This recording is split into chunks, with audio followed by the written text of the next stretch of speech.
Hello and welcome to another episode of Beauty and the Chess Geek. This week we will only have myself, the Chess Geek, as our co-host Lisa Orlova is busy preparing herself to go to Reykjavik.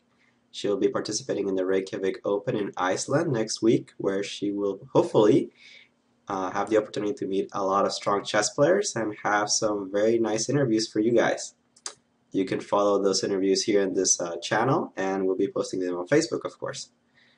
Now, as far as what we're doing today, I figured we'd finish up a little bit of what was Wijk Aan Zee 2013 with a small recap of what I thought were the best and coolest moves of the tournament. We're only going to focus on Group A, although there were some really interesting results on Group B and Group C. I didn't really have time to go through all the games. So here you're stuck with Group A. But we did have a couple of cool ideas. We had a lot of interesting tactics, and we have, of course, an explosive novelty that we'll see last. This is kind of a countdown, the top 5 that I believe were the most interesting moves in the chess tournament. We're going to start out with one of the players that did not do so well in the event, Ivan Sokolov, a very strong grandmaster. Somebody that's devoted his life to chess, somebody that gets very emotional when he plays chess. You know, you just have to see his interview that he had. One, he was not able to beat Hikaru Nakamura in this tournament from a completely winning position. He was up on exchange. Just everything seemed to be going so well for him, and he was not able to deliver that finishing blow. But the words that he uttered afterwards, I mean, I don't think everybody would say the same thing. Alright, in this case, he is white against Leko, and he plays the move Rook E1, which is, of course, not a very interesting move. And here, Leko plays what I think is one of the best moves of the tournament. Not because the move itself is very surprising, but because of the consequences and the way that he calculates and just deals with all of White's plans.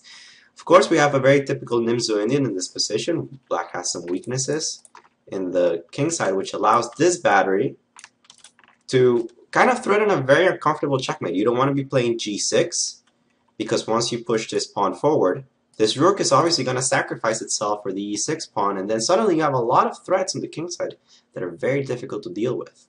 Normal grandmaster move here, maybe you just move the knight to b4, start solidifying the center, open up the bishop on b7.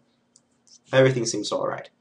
Leko plays this cool move knight h5, and I'm like, this looks interesting. I mean, you do want to trade off bishops because it allows you to easily defend the king side.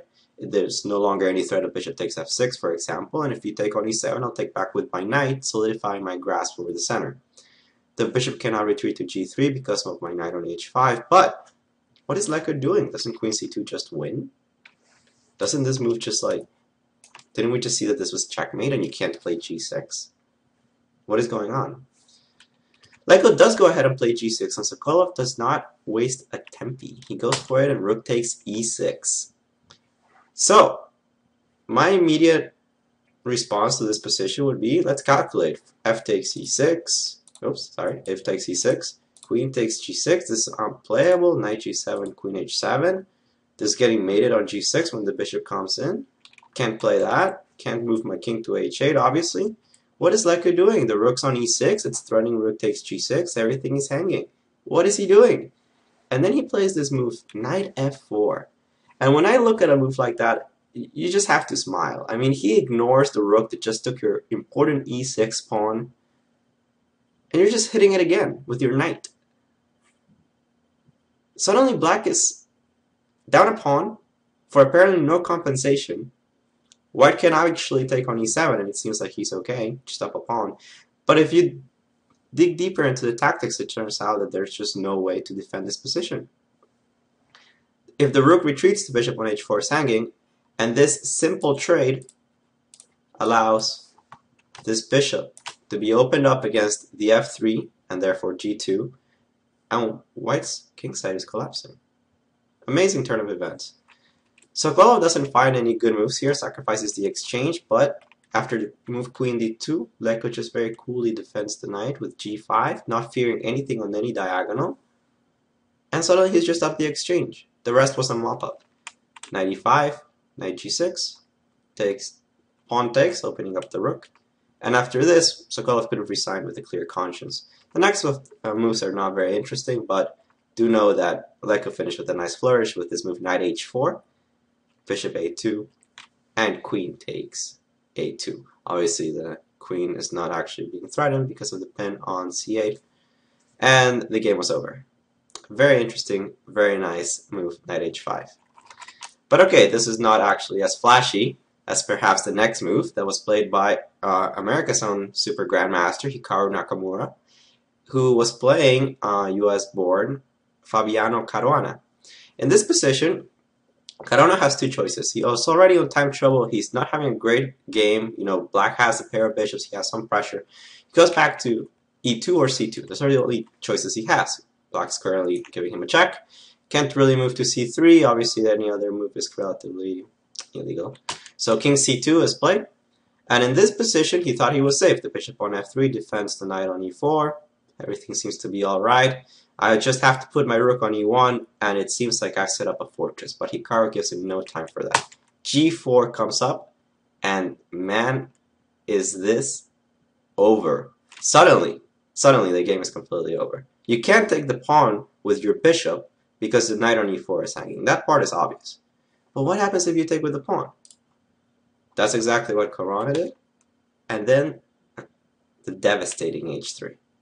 There's a big problem here. If you take on h3, which Caruana didn't, he moved the rook away, but had he taken on h3, the move rook f8 just creates too many pins. The threat is, of course, to take on e4.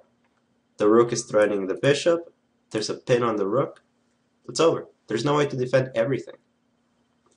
Had Caruana continued queen d3, then the increased pressure with the rook on f4 on the e4 square would have been lights out. A very cool series of moves by Nakamura just destroys Caruana's defenses. After h3, rook d1, the pass pawn is just too strong. Rook f8, there's no need to trade rooks and play h2. This is more than enough. Of course, the pawn is now very taboo. King d3, h2, the pawn on h2 is unstoppable unless you want to stick a rook on h1, but then you're playing down a rook. That's exactly what Caruana did, but he didn't last very long in this position. And of course, the rook is dominating the bishop. There's no compensation for the rook being on h1, and he had to resign promptly after king f6 and rook d8. A very, very nice little maneuver here by Hikaru Nakamura. g4, h3, fantastic finish of this game. Because of some YouTube restrictions, I'm going to have to cut this video into two parts. So this is a very good stopping point for me, and I'll see you in part 2.